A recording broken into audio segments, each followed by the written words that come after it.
y'all. Thank you for coming out. I want to really thank your next Congresswoman, Michelle Vallejo. Yeah. You know, I don't just support anybody who runs for office. I have a very important prerequisite, which is that you have to care. I have to see in your eyes that you care, that you're running for something larger than yourself. There's a lot of folks who are just about themselves in office. We don't need any more folks like that in office. I'm running against somebody like that for office. She's running against somebody like that for office. But you have to care. And so listen, I'm Congressman Colin Allred, and with y'all's help and God's grace, we're going to beat Ted Cruz. Right?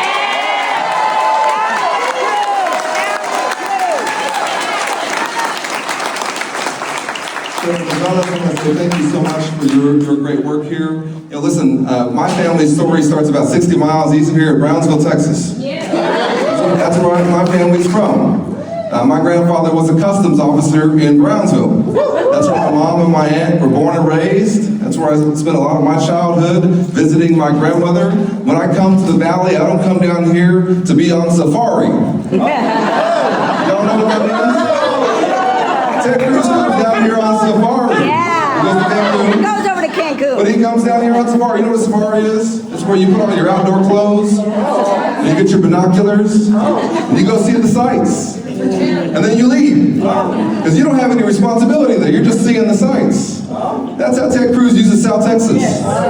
He comes down here, he puts on his outdoor clothes, tags still hanging off. He goes to the border and he points out problems. And then he doesn't do anything about them. And we've had enough of that, right? Now listen, y'all, my mom raised me on her own. She was a single mom. She was a public school teacher for 27 years.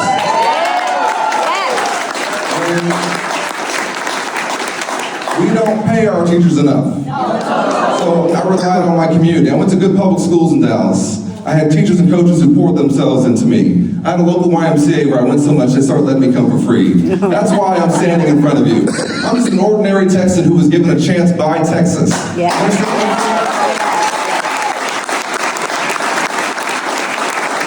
And it was a big deal for us when I got a scholarship to play football at Baylor, because you know we couldn't afford that. Ended up being captain of the football team and had a degree in history and was all ready to go to law school. That was my plan. When the NFL came knocking. Oh boy. And I had a chance to play in the NFL, but I went undrafted. Do you know what that means? It means that 32 teams said no thank you to me 7 times. And I signed, and I made the team, and I forged a career in the NFL until my 5th game, my 5th year, with the Cowboys in Dallas. On a running play by Marion Barber, if anybody remembers him. I made the tackle, and it was kind of an awkward hit. And my right side was kind of paralyzed. And my family in the crowd, I was lying there thinking, you know what, I think I'm ready to go to law school. Absolutely. And so I went to law school, and I chose to do voting rights. There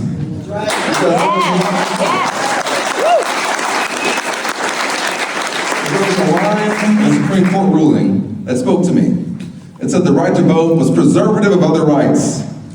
If you can vote, you can protect yourself.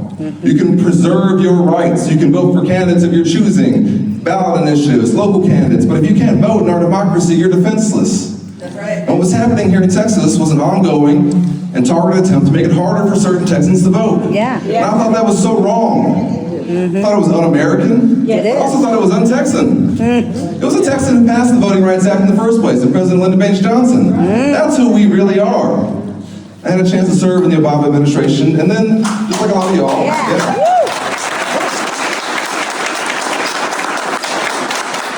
after the election in 2016, like a lot of y'all, I was trying to figure out, my wife and I, how we could better serve.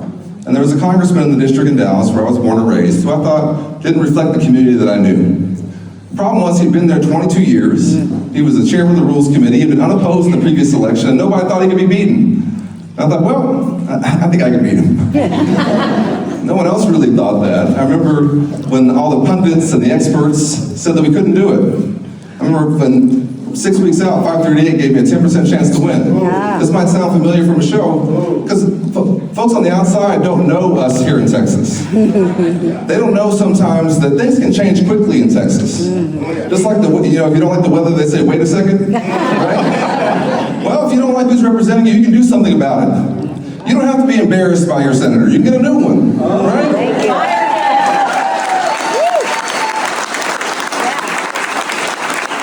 And so I beat this guy who no one thought we could beat, who had been unopposed the previous election by nearly 7 points, and that's how I got into the Congress. I've been the most bipartisan Texan in Congress. I don't pursue that just for that to be the end point. I pursue that because that's how you get things done.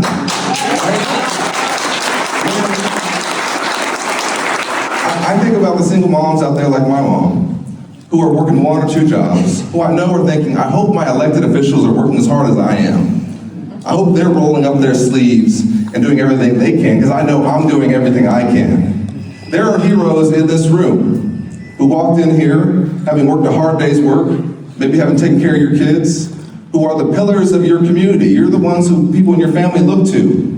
Nobody applauds you when you walk into a room, maybe, but you're a hero all the same. There's folks all across Texas like this, and these are the folks that I want to serve. The folks who need and deserve a senator who cares more about them than he does about himself. Yes. You are the employer. You're the one who gets to do the hiring. And if somebody came to you and said, listen, for 12 years I haven't been doing the job. For 12 years I've been more about myself than anyone else. For 12 years I've been putting myself first, but I want to get 6 more years. You would say, oh no, I don't think so. But it's also worse than that.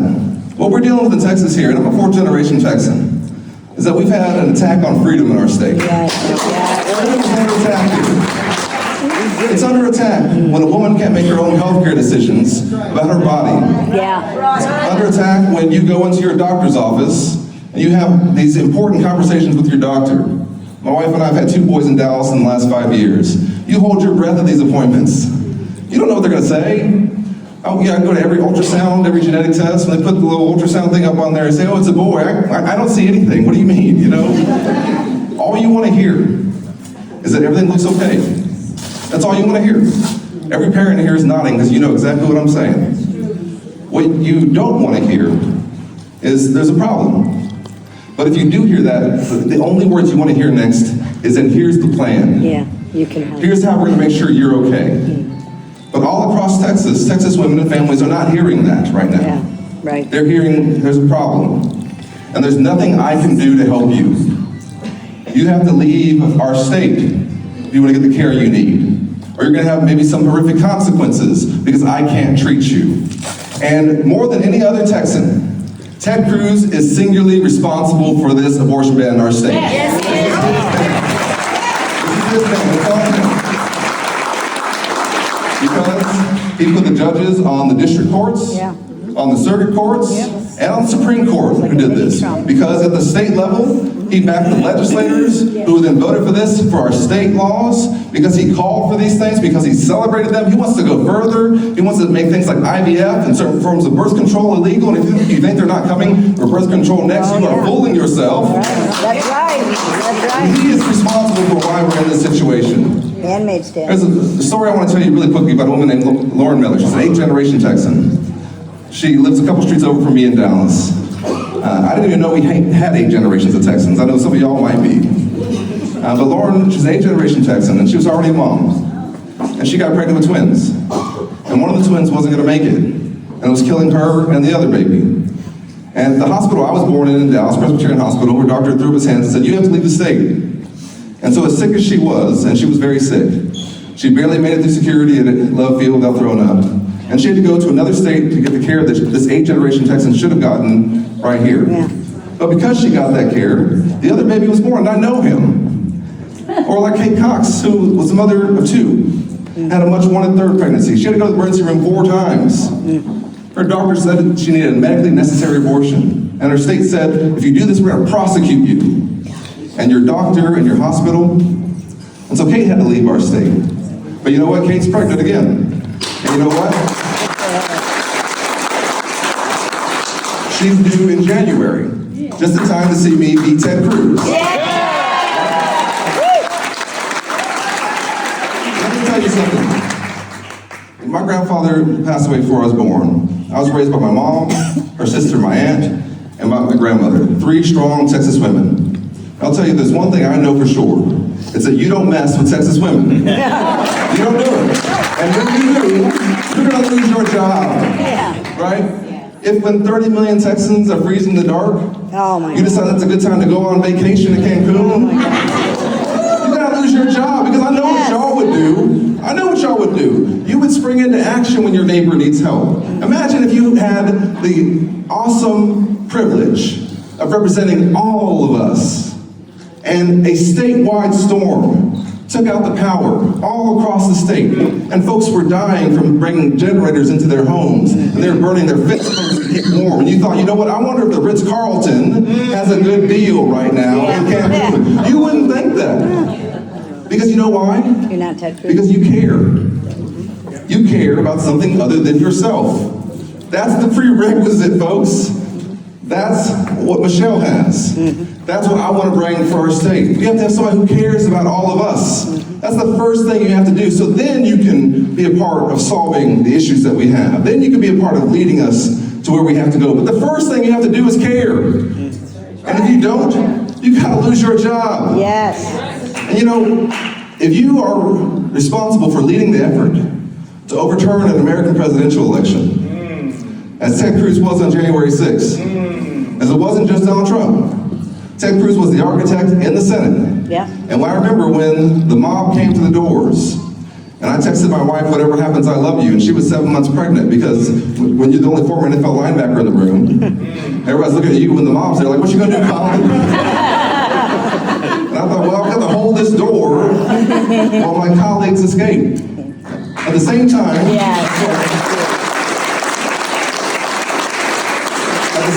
after you've gone around the country lying about the election, after you've been the senator who objected to the results in Arizona, Ted Cruz was hiding in a supply closet. That's right. And I don't say that because he should have been hurt by the mob or anything like that. Don't get me wrong. There shouldn't have been one. Right. If you try and overturn our votes, if you don't respect our democracy, then you should not be in office anymore. Right.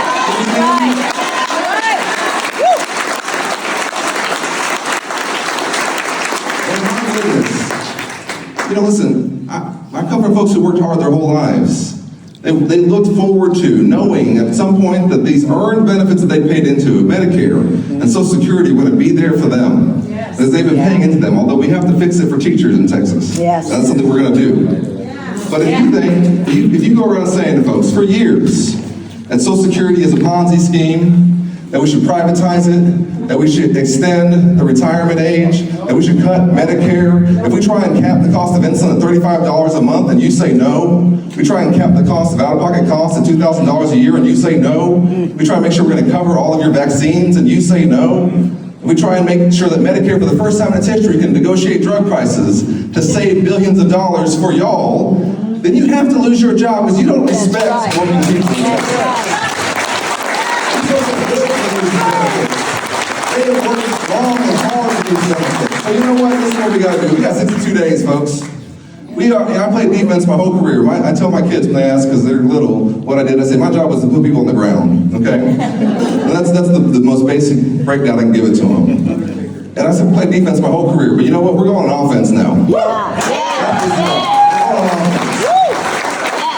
to get all of our folks out to vote. We've been a non-voting state for too long. And you know what? That's allowed public officials who haven't been doing the job to skate by. Because they know they're not going to be held accountable. Because we won't have a reflective election. Not anymore, folks. This is a razor-tight race. Yes. What y'all and we do over the next 62 days is going to determine whether or not you wake up on November 6th with a smile on your face, knowing that you've done everything you can to make sure we move on from Ted Cruz. Or whether until 2030 we'll suck with him again. I know y'all not going to vote for that. You know what? We're not going back, are we? No, we're not. Y'all going back? We're not going back. We're not going back. We're not going back. We're not going back.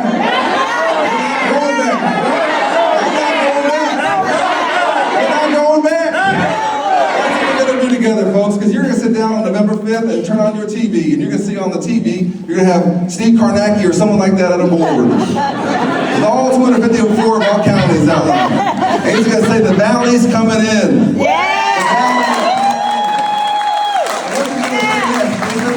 Oh my goodness. We don't know how to explain it, but it looks like Ted Cruz is going down. Let's knock on doors.